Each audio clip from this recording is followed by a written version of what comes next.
ان سے بات کر لوں، سوموار کو تم مجھ سے پتہ کر لینا۔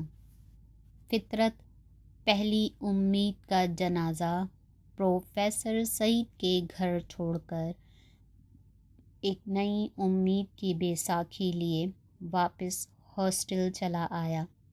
سوموار کو فطرت نے پروفیسر سعید سے رابطہ قائم کیا تو انہوں نے بتایا کہ امریکن کلچرل سینٹر والے ایک طالب علم کو 1 سال کے لیے اسپانسر کرنے کو تیار ہیں، بشرط یہ کہ فطرت کو محسوس ہوا کہ شاید کوئی اور رکاوٹ پیدا ہو گئی، بشرط یہ کہ پنجاب یونیورسٹی سے سرکاری طور پر نامزدگی کا خط انہیں لکھ دیا جائے۔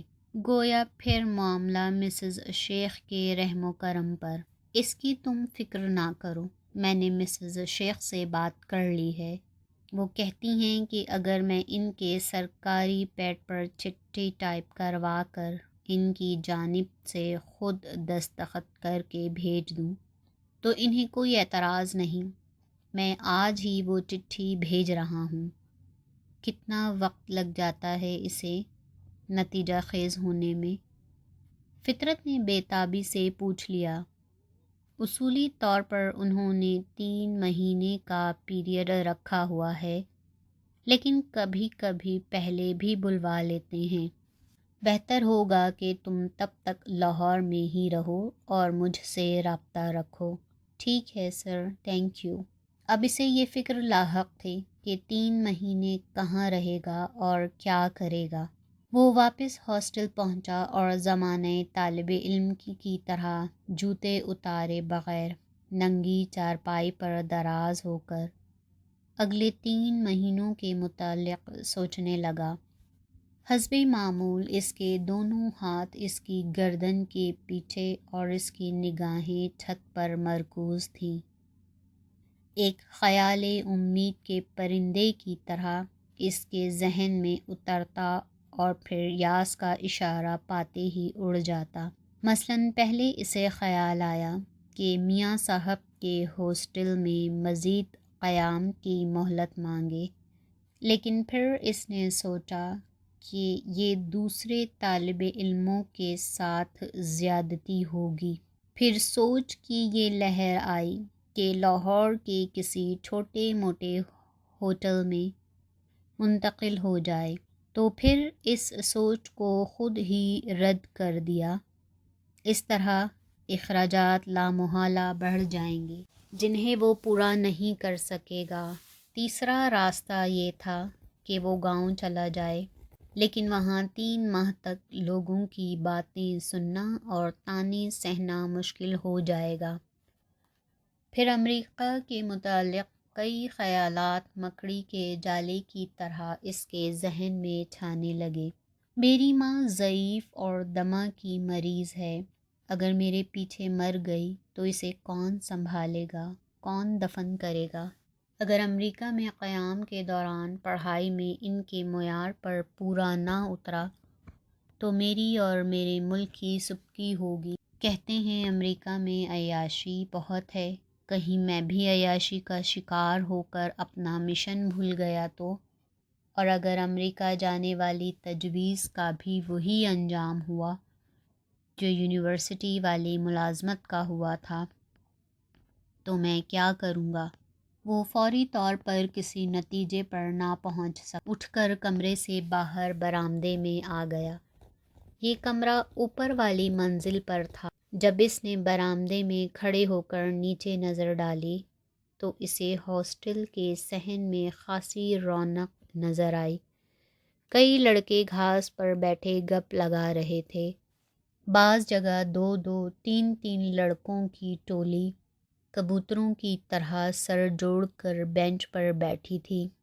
بیت الخلاء اور غسل خانوں کی طرف آمد و رفت معمول کے مطابق تھی، اور ڈائننگ ہال کے پاس کوے ہڈیوں اور چھیچڑوں پر جھپٹ رہے تھے، اور باورچی خانے کا موٹا اور کالا ملازم بخشی انہیں اڑانے کی کوشش کر رہا تھا۔ اس کی ہر ہانک کے بعد کوے دوبارہ تازہ کوڑے کے چھوٹے سے ڈھیر پر آ جھپٹتے تھے۔ اتنے میں چھوٹے سے قد کا ایک لڑکا پاجامہ پہنے پرانے سلیپر گھسیٹتا ہوا کامن روم سے نکلا۔ دور سے وہ رحمت اللہ لگتا تھا جو پچھلے 2 سالوں سے اسی ہاسٹل میں رہ رہا تھا۔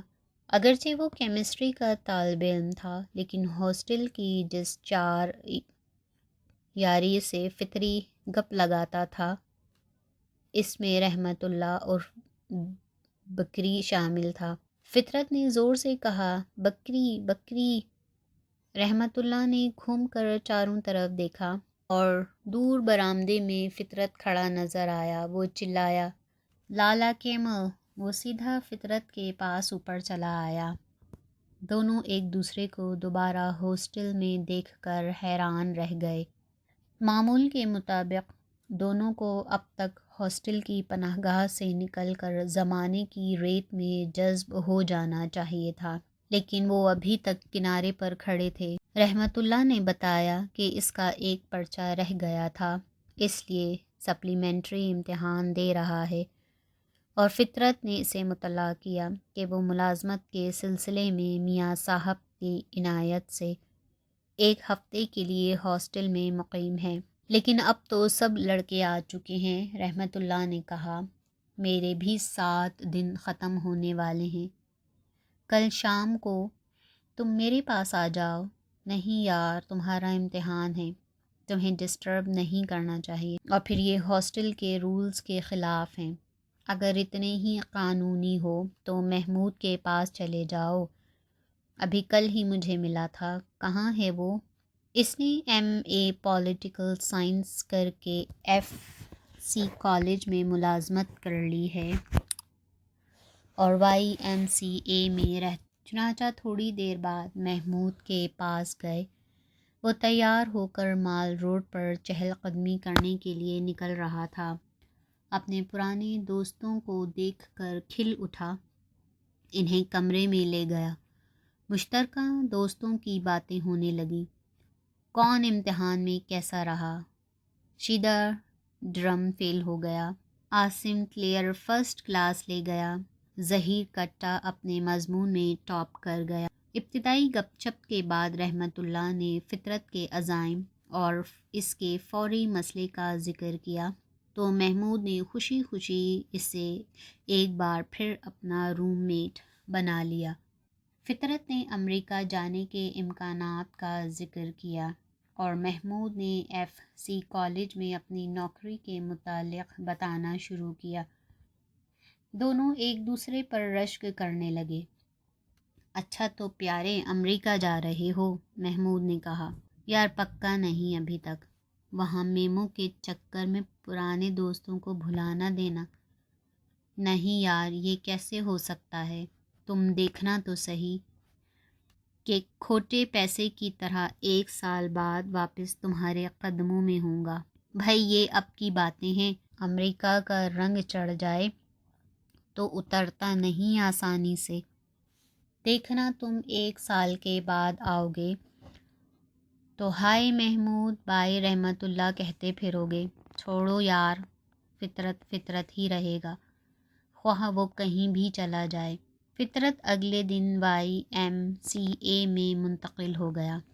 خلاف توقع امریکن کلچرل سینٹر والوں نے 4 ہفتوں کے اندر اندر سارے انتظامات مکمل کر لیے اور پنجاب یونیورسٹی کو اطلاع دے دی کہ وہ فطرت کو شکاگو انسٹی ٹیوٹ میں 1 سال کے لیے ٹیچنگ اسسٹنٹ شپ دینے کو تیار ہیں۔ 2 طرفہ کرایہ اور 1 سال کا قیام خرچ امریکی برداشت کرے گی۔ اس سے 27 اکتوبر کو لاہور سے روانہ ہو جانا چاہیے تاکہ 1 نومبر کو شروع ہونے والے سیمسٹر میں شامل ہو سکے۔ جب پروفیسر سعید نے فطرت کو یہ ساری تفصیلات بتائیں اور جی بھر کر مبارکباد دی تو فطرت اداس ہو گیا۔ کیوں فطرت، کیا بات ہے؟ تم پریشان کیوں ہو؟ نہیں سر، کچھ نہیں۔ گھریلو پریشانی ہے کوئی؟ کیا پرابلم ہے؟ کچھ نہیں سر، شکریہ آپ کی کوششوں کا، لیکن کیا؟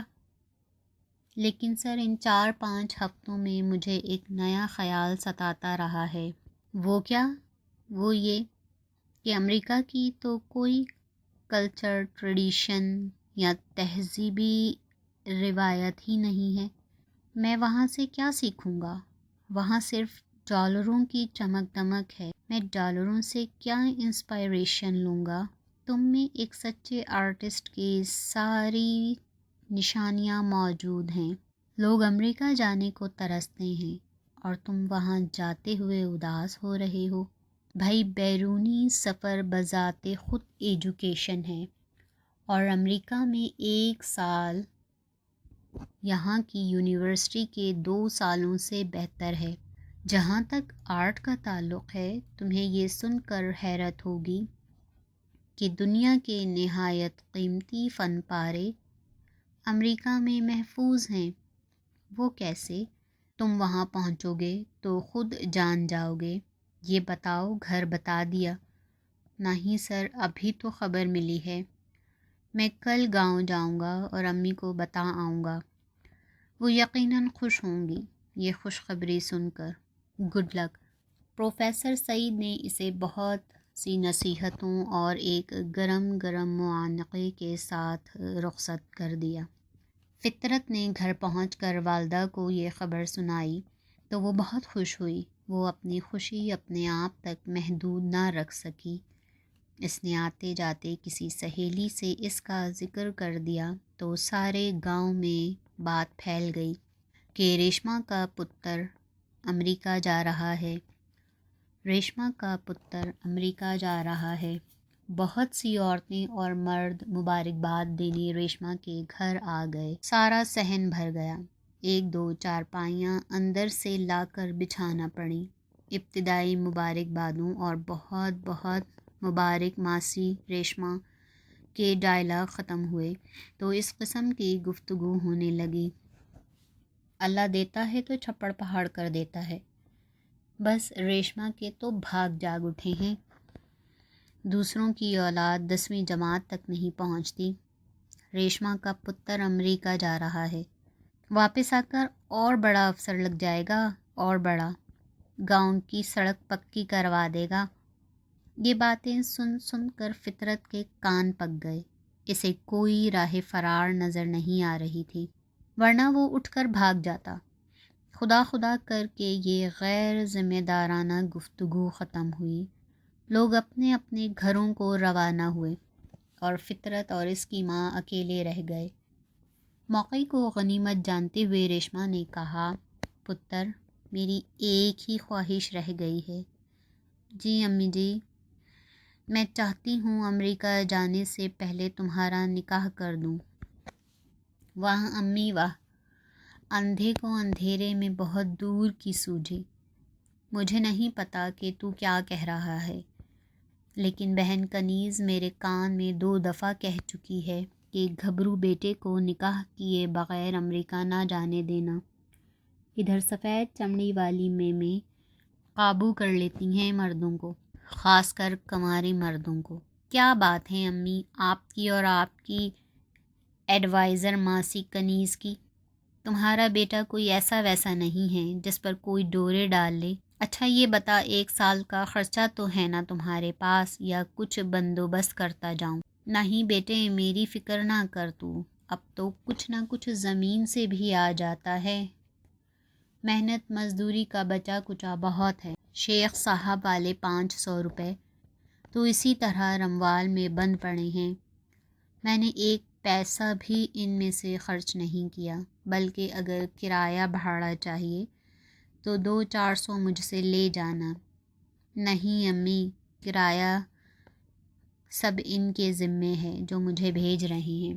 اللہ انہیں بھاگ لگائے، بڑے اچھے مسلمان ہوں گے وہ۔ امی، تمہارے خیال میں ہر اچھا شخص مسلمان ہی ہوتا ہے؟ اس میں کیا حرج ہے بیٹے؟ تو میری باتوں پر وکیلوں والی جرح نہ کیا کر۔ اچھا سو جا اب۔ شکاگو جانے کے لیے فطرت پہلی بار ہوائی جہاز میں بیٹھا وہ لاہور سے ایک اندرون ملک پرواز کے لیے کراچی پہنچا اور پھر وہاں سے PK-720 پر امریکہ روانہ ہوا۔ اس پرواز میں خوبی یہ تھی کہ دبئی میں مختصر سٹاپ اوور کے بعد صرف فرینکفرٹ میں رکتی تھی، وہ بھی فضائی ایندھن لینے کے لیے، ورنہ اس کی منزل کراچی سے براہ راست نیو یارک تھی۔ فطرت بوئنگ طیارہ میں سوار ہوا تو اسے وہاں کا ماحول عجیب سا لگا۔ ایئر ہوسٹس کے چہرے پر مسکراہٹ تھی، لیکن بالکل سطحی، جیسے بطخ کے پروں پر بارش کے قطرے۔ ان فضائی میزبانوں کے متعلق اس نے بہت سن رکھا تھا کہ وہ فضائی پریاں ہوتی ہیں، کوہکاف کی سیر کرتی ہیں، شہزادوں کے ہمراہ بلندیوں پر مسکراتی رہتی ہیں، اور جب زمین پر اترتی ہیں تو پھر مٹی کی ٹھوس اور عام سی لڑکیاں بن جاتی ہیں۔ فطرت کو اکانومی کلاس کی کوئی ایئر ہوسٹس کوہکاف کی پری نہ لگی، شاید وہ خود شہزادہ نہیں تھا اور وہ صرف شہزادوں کو پریاں لگتی تھیں۔